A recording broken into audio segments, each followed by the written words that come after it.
I did a consultation with a lovely family. And one of the things that I realized was that there is a set of things that press into us as homeschooling moms that tell us that we can't do this, that we need to do it like the school does it, or we can't trust ourselves, or we need a specialist to tell us about what our children need in terms of a scope and sequence, or whether they're going to pass or fail a year. So I was pondering that and just thinking about the things that, and maybe we can look at it in two parts. One, why moms don't trust themselves. What are those things that are pushed in? And on the other side, reasons that you can trust yourself. So let's start with the negative first. And I know that one of the things is that we've been raised ourselves in a school environment, and it takes a long time to renew your mind and to get rid of that school mode and that school teacher that's in you, and the classroom and the desks and the blackboard. All of that stuff has to work itself out, and all the attitudes that go with it. And there were many times, even in the first 10 years of homeschooling, that school teacher in me reared up, even though I'm not a trained teacher, far from it. But it was so ingrained in me after 12 years of education that I had to consistently say to myself, but I'm not doing school. I'm shepherding children's hearts. I'm training their characters. I'm feeding their minds with ideas. And slowly, the shift did come. What was one of your challenges that you felt made you feel that you couldn't just trust your innate mom to homeschool?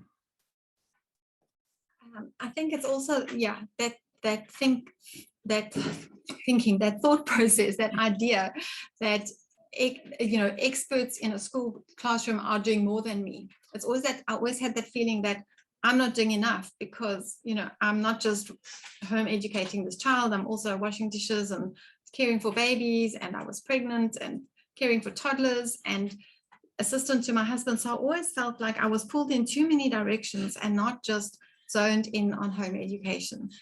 But at the same time, it takes a while for you to sort through these conflicting things in your mind. I also knew that I didn't have to fill my bucket. Like there's that saying, education is not the filling of a bucket, but the lighting of a fire. And my mother, who is a teacher, had told me when I started out, if you can teach your children to read and write, do basic maths, use a dictionary and a library and the internet and work with money, then you've probably given them everything that they need to be able to learn further and to fill in any gaps in their education. And that you can do by the time they're about 12. Yeah. And then you suddenly realize, but this is not so hard. I can do this. And then other people told me that you as a parent, you taught your child how to speak English, or if it's another language, Afrikaans or Xhosa or Zulu or whatever it is. And learning language is a complex skill that the brain has to master. And you were the role model. You didn't send your child to an expert to tutor them in how to speak their mother tongue. They're able to learn and you're able to teach. And when you think of it like that, then it's like, why can't we just carry on doing that for every subject? And, eventually they're old enough to take ownership of the education and keep going. But you have to keep on thinking these things over, because if you pattern yourself after the school system, you always come short. Yeah. And you always think you're not good enough and you can't do enough. Absolutely. But you're actually the expert on your child. You know how they're progressing. You know which kid is weak in language or weak in maths, strong in art, strong in everything. You know everything about your children. So you don't need tests and exams and reports from a teacher to tell you that stuff. But somehow we don't value that knowledge that we have of our child from birth, and every little milestone they've achieved and every little interest they've shown. We know them so well. We are experts. Why do we think that we can send them to somebody else and that person is going to do a better job? In fact, they might even mess up your child's education, which does sometimes happen very sadly in the school system. But we live in this bubble where we think that everybody else must be able to do it better than us. And as you say, it's constant renewing of the mind. You have to talk to yourself on those days when you feel like you're not enough.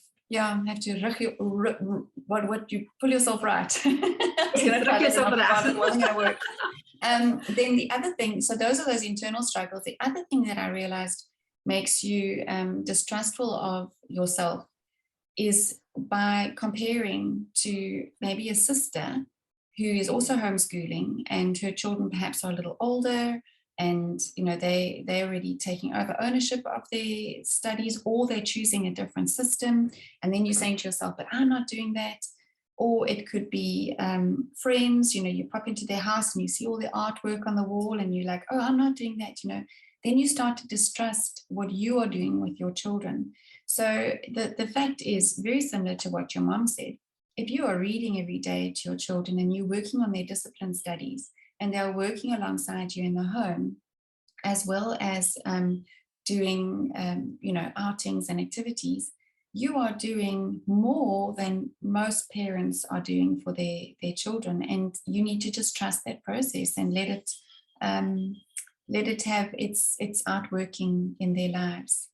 So hopefully those tips, the inward struggles and the outward comparison, just help moms, to realize you can trust yourself, mom, and that they've got this. You can do it, definitely.